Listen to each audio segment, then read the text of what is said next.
Hello, welcome to Make Medical Easy. I am SHUVRO from Medical College, KOLKATA, and today's topic of discussion is SUPPLE extract. SUPPLE exams questions from WBUHS previous years, which may be asked in your exam and which don't repeat in your normal exams. Okay, now coming to the first question, the granuloma. So, when the granuloma short note is come in your exam, you have to write it in three structure. Like first of all is etiology.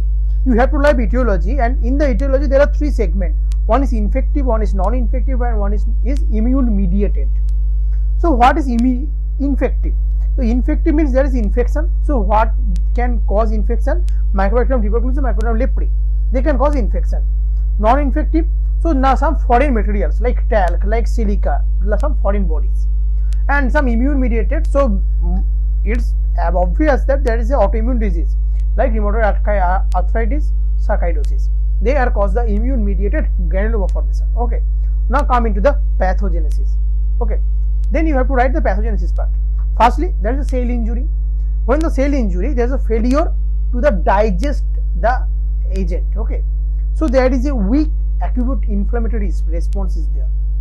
Then the whole thing is engulfed by the macrophages. As there the injury is persistent, there is two things. One is T cell mediated response and one is poorly digest antigen. Both of them activate the CD4 cell, CD4 T cell. And when there is a activation of CD4 T cell, the monocyte chemotactic factors is coming out like the cytokines, and the monocyte or the macrophage are activated by the IFN gamma, and there is an accumulation of the tissue macrophages, and the epithelioid giant cell, the fibroblast proliferation cytokines are released, and whole of things is called granuloma formation. This is not granulation tissue, this is granuloma. Okay, now coming to the picture of the granuloma. So this is the picture of the granuloma, where these elongated cells are epithelioid cells, which are the modified macrophages. These are the giant cell, which are the mainly fused macrophages, and they are the only macrophages. Firstly, there is a center, then the macrophages, then the epithelioid cells, there is the giant cell, and the whole is surrounded by the lymphocyte. The green color is the lymphocyte and the plasma cell with the fibrous tissue. Okay, so this is the granuloma, and you have to remember the epithelioid cells secrete the IFN gamma, which more activate the macrophages. Now coming to the center part, if the center part is pink and there is no outline, then you have to remember this is obviously the necrotic center, and when the necrotic center there is a caseating granuloma, and if they are in the cell, mainly in the center the cell are present, mainly the lymphocyte cells are present in the center, then there is a non-caseating granuloma. Okay, now coming to the types of granuloma. So types of granuloma, one is foreign body granuloma, one is necrotizing granuloma, one is non-necrotizing granuloma, and one is suppurative granuloma. Coming to the foreign body granuloma, talc and suture, they may be cause the granuloma. On necrotizing, Mycobacterium TB and histoplasma, not leprae, Mycobacterium tuberculosis and histoplasma causing the necrotizing granuloma. Sarcoidosis, SLE and Mycobacterium leprae causes the non-necrotizing granuloma. Actinomycosis and chlamydia mainly from the suppurative granuloma. And the last but not the least is the histolytic response. Histolytic response, there is no granuloma, is from the listeria and mycosis. Now coming to the diagnosis of the granuloma by FNAC and the histology, you have to write this is the histology features, and what is the importance? The importance of the granuloma is the specific morphology says as the etiology to identify the disease. Okay, so if the granuloma asked in your question in your exam, then you have to write these three things. One is etiology, one is pathogenesis or pathology, and the type of granuloma, and then diagnosis and the importance. Very easy. Now coming to the second question, what is the free radical injury? Okay, now coming to the free radical injury, firstly coming to the free radicals, the oxygen derivative free radicals. One is O2, 1 negative, this is superoxide, H2O2, the hydrogen peroxide, OH minus hydroxyl group, O minus the natant oxygen, OCl minus hypochlorite, and ON double minus there is a peroxynitrate. They are the mainly our oxygen derived free radicals. Now coming to the production, how the free radicals are produced. Mainly one is inflammation, second is UV ray, or the X-ray, Fenton reaction, which is most important, when the ferrous forming the ferric and the H2O2 from the OH minus, and in the Haber-Wise reaction, H2O2 becomes and OH minus is present here. Now coming to the scavenger of the free radicals, who are act like a scavenger of the free radical. First, the antioxidants like vitamin E, C, A, catalase, which forms the again water and oxygen from the H2O2. Transferrins, ferritin and cerulopatine. Okay, glutathione peroxidase, glutathione peroxidate and superoxide dismutase or SOD. They are the scavenger of the free radicals. And if there is a free radical here, so in the free radical injury, what are the damages? Now coming to the free radical damages, like free radical causing necrosis and apoptosis, and free radical causing the misfolding of the protein, the peroxidation of the lipid, which leads to pigment deposition, which is called lipofuscin, and phospholipid peroxidation, which leads to plasma membrane damage. And in case of DNA, is a mutation of the DNA. Protein misfolding, peroxidation of the lipid and the phospholipid, which leads to lipofuscin and the plasma protein damage and mutation of the DNA. And these whole things causing the cellular aging. In case of free radical injury, you have to write this. What is the example of the free radical injury, how they produced, and what is the scavenger of the free radical injuries, and what is the damage, and lastly the cellular aging. Okay, now coming to the next question, may be asked in your exam, which is the type 4 hypersensitivity reaction. Type 4 hypersensitivity reaction is a cell mediated or delayed type. This is most important. Coming to the type 4, which is caused by the inflammation resulting to form the cytokine produced by CD4 plus T cells and CD8 plus T cells. Okay, also known as T mediated hypersensitivity.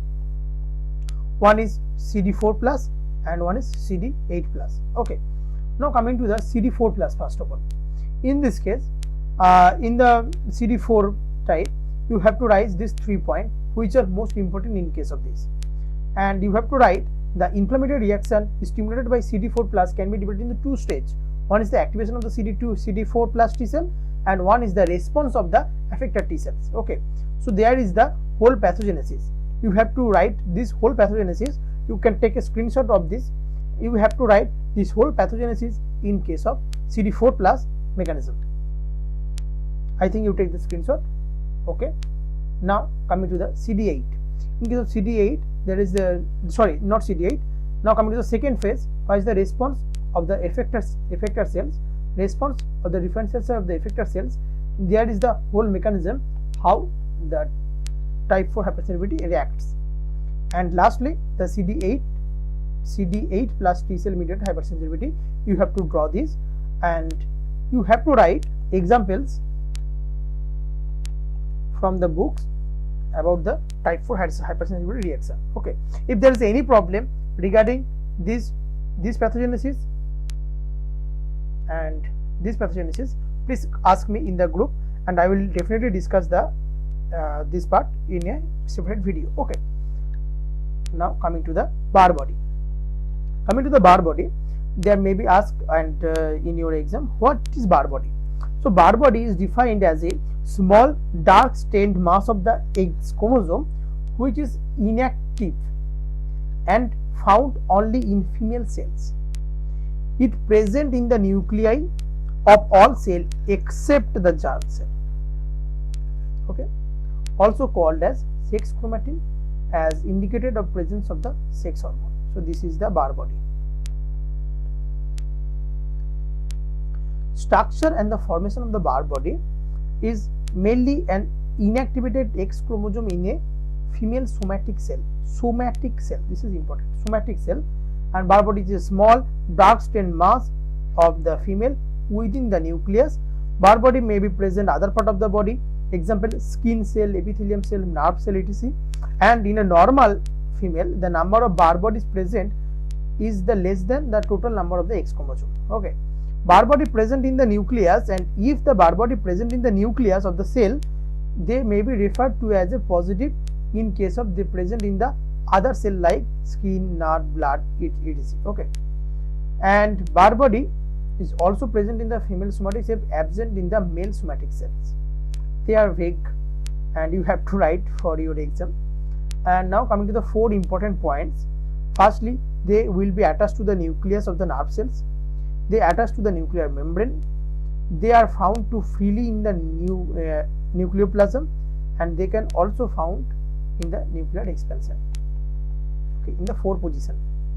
And note, in a human with more than one X chromosome, the number of the bar body is visible at the interface is always one fewer less than the number of the X chromosome. Okay, for example, in case of Klinefelter syndrome, XXY there is a karyotype, so there is a single bar body. There is 3X, there have 2 bar bodies. Okay, just one decrease, and bar body can be seen on the nucleus of the neutrophil also. Okay. Now coming to the diagnosis. In case of diagnosis, a small biological test was performed for the bar body test.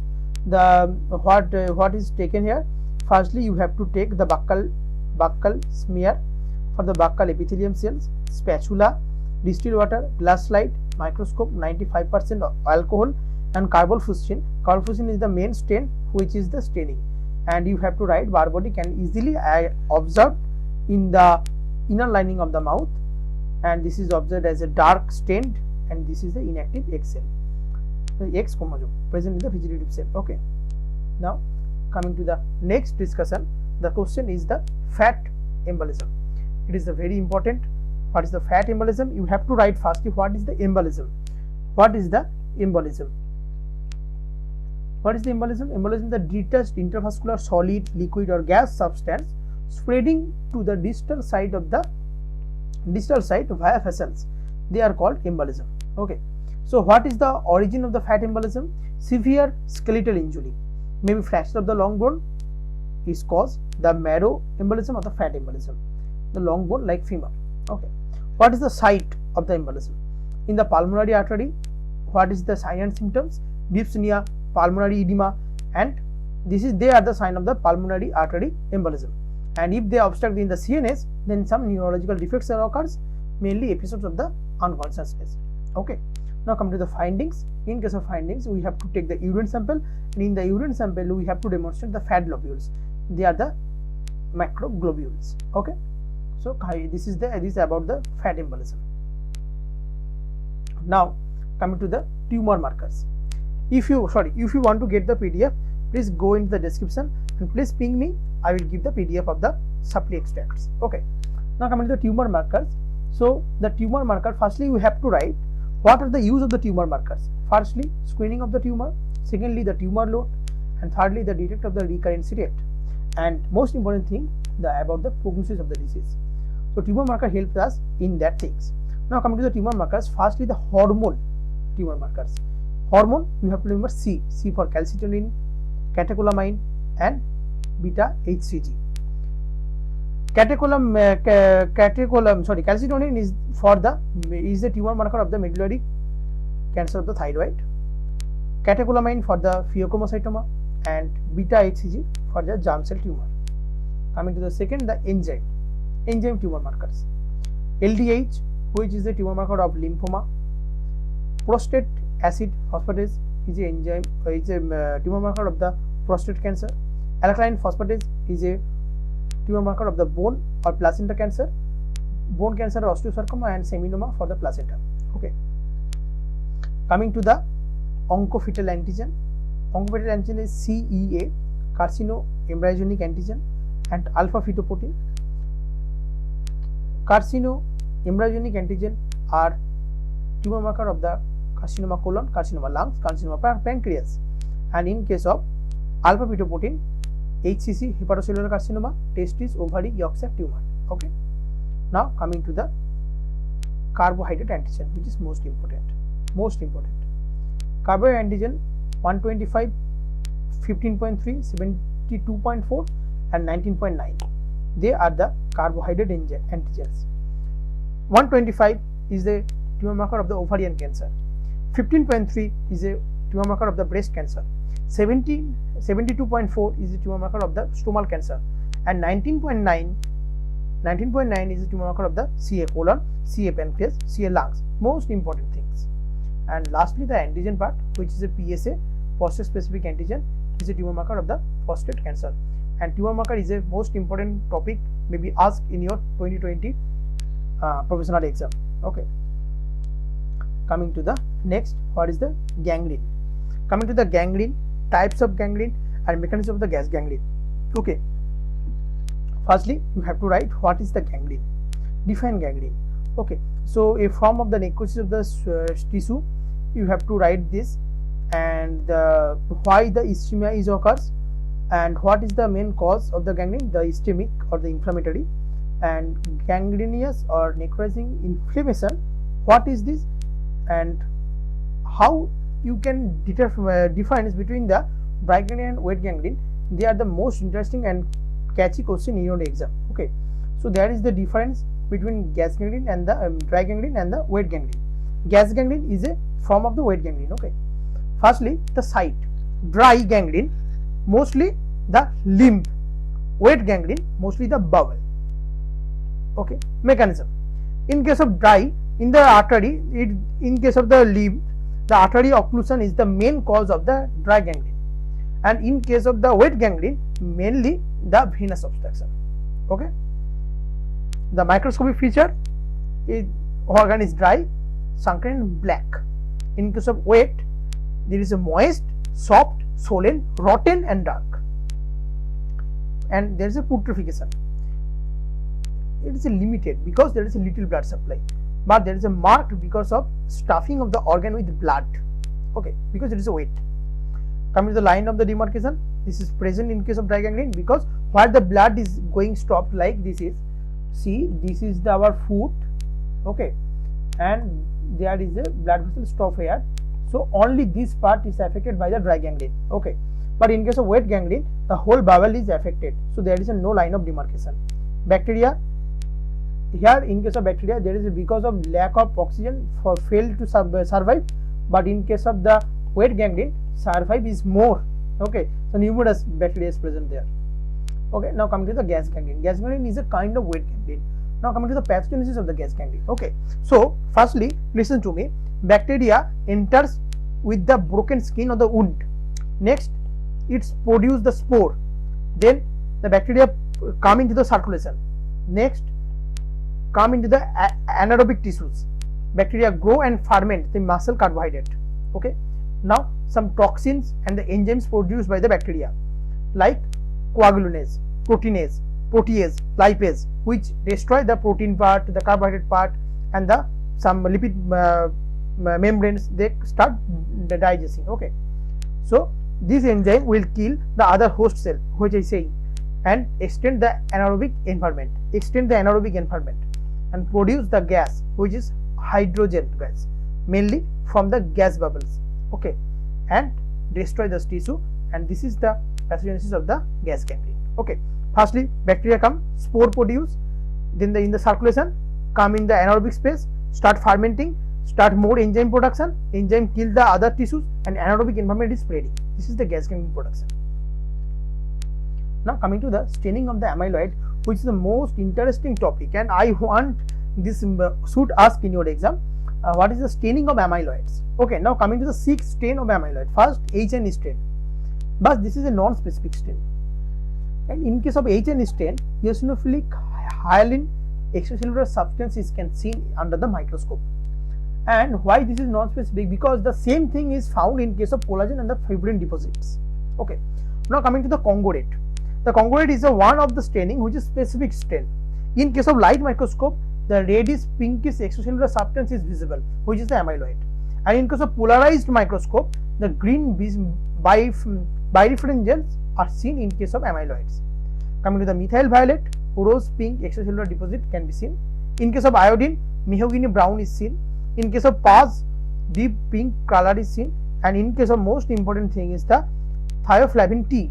It is a confirmatory, but it is more costly because it have to be seen under UV microscope, and under UV microscope the fluorescent orange color stain is seen in case of the amyloid. So there are the 6 staining of the amyloid which should ask. It is a very important question. and what is the use of this training for diagnosing the disorder. Okay, so you have to write these whole things in your exam. Now coming to the next topic, and which is the Infarct. Infarct, what is the definition of the infarct, what is the pathophysiology and morphological features. Infarct is a localized area of ischemia of necrosis in a organ or the tissue, resulting most often from the reduction of the arterial blood supply, occasionally the venous drainage. Okay, and this is the infarct.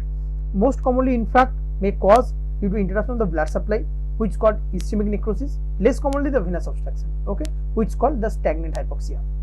Coming to the with the color, there are two types of infarct. One is pale or anemic, one is red or hemorrhagic, and depending on the age, one is the recent and one is the old. The recent is the red and old is the healed. And in presence and absence of the infection, one is the bland and one is the septic. When there is free of bacteria, then is a bland, and one is the septic when there is infection is present. Now coming to the pathological pathogenesis. The pathogenesis. Localized is hypoxia, the edema and the hemorrhage, then the cellular damage will start. Progressive proteolysis of the necrotized tissue, lysis of the RBCs, and acute inflammatory reaction is seen. And the black pigment now liberate the hemolysis, okay, liberated by the hemolysis, and progressive ingrowth of the granulation tissue. This is the whole pathogenesis of the infarct. Now coming to the pathological changes. Firstly, gross changes. Gross changes is the organ of the solid organ becoming wedge shaped. Okay, the apex pointing towards the artery and the white base on the surface of the organ. Okay, the infarct due to artery occlusion become the pale, and in case of venous obstruction become the hemorrhagic.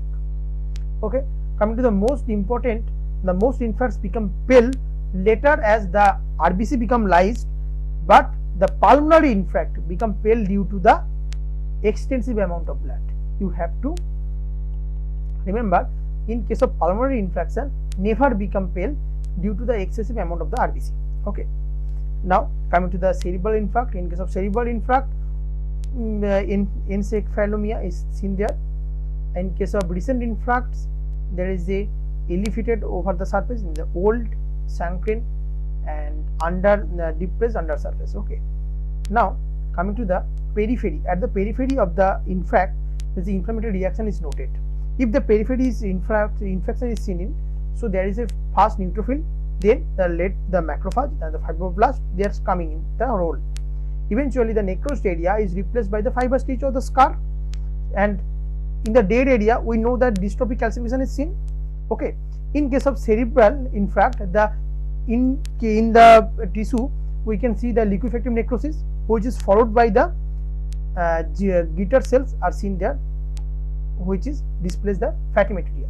Okay, coming to the microscopic findings.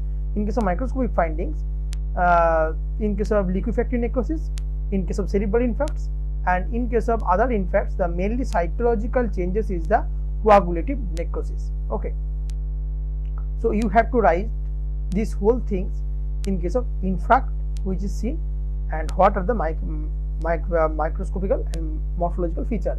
And if they ask what are the organs is come into the infraction organs, what is the gross appearance and what is the outcome, then you have to write this.